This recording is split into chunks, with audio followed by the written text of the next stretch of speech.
2 years ago, I think, on a different channel similar to this one, I tried, or in my attempt to describe villains were not the villains that typically you think bad guys are. And I tried to use several examples from literature and movies and found out that there were one or two users who disagreed with me or gave more context to what they thought was a villain. And even though I couldn't say those comments, I really appreciated people responding the way they did. But I felt, and it was bothering me for the longest time, that I wasn't quite clear with the let the villains be villains side of it. So I'm going to try this time to describe a villain's actions, not naming the villain as a Thanos or Darth Vader. I won't identify them at all. I think you can identify them by their actions. So we'll give it a try.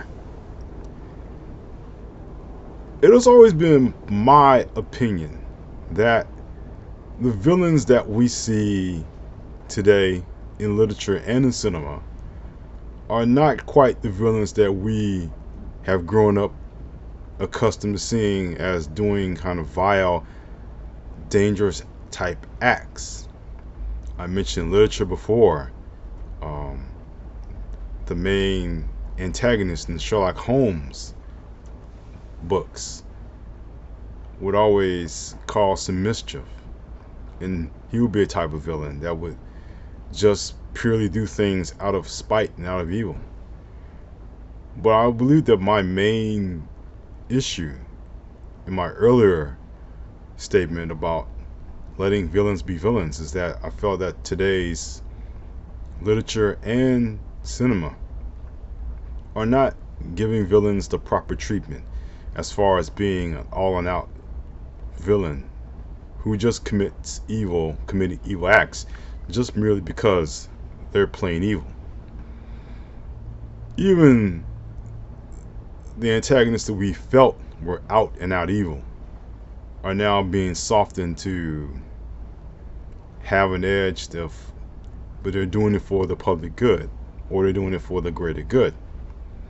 For example, and I'll give you one major example, everyone knows this character is. A character decides he's going to cut half the population in the universe or the multiverse because he fears overcrowding, and takes steps to take care of that remedy, which of course eliminates a lot of people, half of them in the universe. And that's it.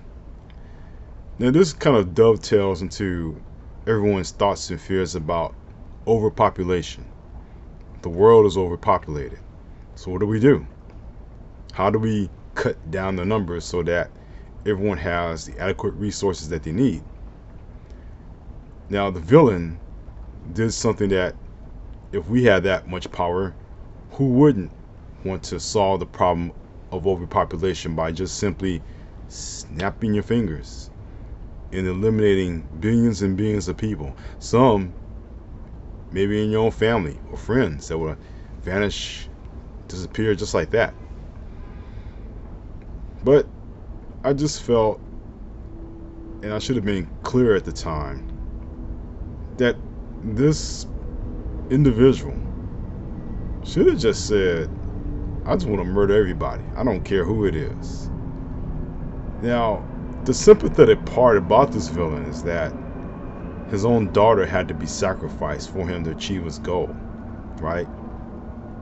And while I would say that's great character development, I just feel like, dude, you should have just simply said, you gotta go, you're in my way.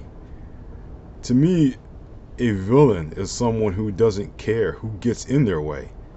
They are going to eliminate man, woman, child that's an impediment to their plan. And while the daughter came back in the most roundabout way, plot-wise, still, it gave an air of sympathy to the villain, which I felt should never happen. I think basically just he said, "Okay, daughter, you got to go. Too bad." Another example is a long-time villain since the 1970s, probably the most contemporary villain of all villains, who has a weapon, and that weapon will destroy you if it touches it. I mentioned his name earlier. You probably guessed it by now. He rules an empire, or was ruling an empire. Of course, the story doesn't go that he's pure out and out evil. He basically was manipulated by another sinister force into joining that group and becoming evil that way. And what he did it for the good of an empire. His motives, his motivation, everything that he did, assaulting worlds, planets, world governments, was all because of the glory of the empire, even though in a prequel, or a series of prequels, we see his gradual enticement into a particular dark side. And then, and only then, he becomes the villain that we all associate him as in the stories that are being told. Let me dovetail to another villain. And even though this villain has been mentioned once or twice in the movie, I feel that this villain, even in the cartoons, is accurate. Even though he has not gotten his shine yet, but he will eventually. Just like the other gentleman, he's similar to the first villain I mentioned. In fact, he was first, if you know your comic book history. He's the ruler of a planet, and his one idea is for conquest and nothing but conquest. And he is simply out to eliminate heroes or other individuals who stand in his way. He is an out and out villain, and he is out to make sure that no one gets in his way.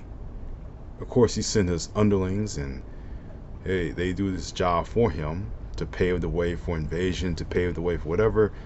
But he also is very deadly, and his eye beams will destroy you if those beams happen to touch you. Very intense. At least in the cartoons, he's intense. In the live action movies, not so, because his character hasn't totally been fleshed out. Maybe by a certain universe, but that's about it. But I mentioned these three examples in the time I have left to show you that villains should not be viewed as sympathetic. An out and out villain, to me, is someone with no conscience, no redeemable value whatsoever. He just enjoys causing chaos, confusion, and death and destruction. Doesn't really matter. And that's really, I know as an author, I'm really going against certain attributes of a villain here, because you want to find a motivation to why your villain does what he or she does in their actions in causing chaos, right? In the soap operas, way back when, there were villains and villainous, well, there were villains on both sides, male and female, and they caused chaos in a certain family and for a certain town because they felt unstoppable. Even in the nighttime soaps, you had those villains of both sexes who decided to cause chaos for power, for prestige, all of that. They had no redeeming value, except when someone else walked in the picture and took away, removed their power. And that's what it's all about. Even in a certain gothic soap opera back in the late or mid to late 1960s. You had villains of all types who were out for power, who were out for revenge. Their motivations were clear. And of course, everything that I'm saying is related to television media. But I would also wager that in print media, in digital media, villains, or the type of villains that I personally desire, who are out and out evil and want nothing but power, prestige, all of that great, great, sweet power to let others know that they are in control and no one else should not even matter. When you make a villain sympathetic, there's nothing wrong with that. But to me, it takes away the villain's motivation. It takes away his or her power to do what they feel must be done. Because in truth, to me, a villain is someone who has no conscience whatsoever, who doesn't care about anyone in the family dying, who just really doesn't care. They're evil, they're villainous, they are just like the devil. But of course, all I can just tell you is that everyone has their own idea of what a villain is. My idea of a villain, I've already shared with you. But everyone's opinion of a villain, well, it's just like choosing the type of pizza or choosing the type of meal that you like to have. Some people like Chinese, other people like Mexican, other dishes that are out there, Caribbean.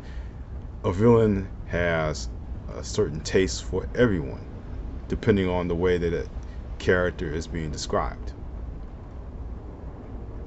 So even though I'm sharing my opinions of what a villain should be to you, I'm sure in the comment section that you have your own opinions of what a villain is. And even so, I welcome those comments. I think it will make for great debate in finding out who is a great villain that we all love to see fall. But until that time comes, if you happen to be chilling like a villain, that's alright too. Thank you for watching this entry. Hope that you enjoyed it. Hope that you gained something out of it. And again, if you like, please subscribe. Do hope that you come back and watch another Thoughts on the Stream from me, Charles L. Chapman. Don't forget, visit my website in the banner above. Yes, you click the banner, you'll be directed to my website. But until next time, I want to wish each and every one of you the best. Enjoy your 2024 and take care.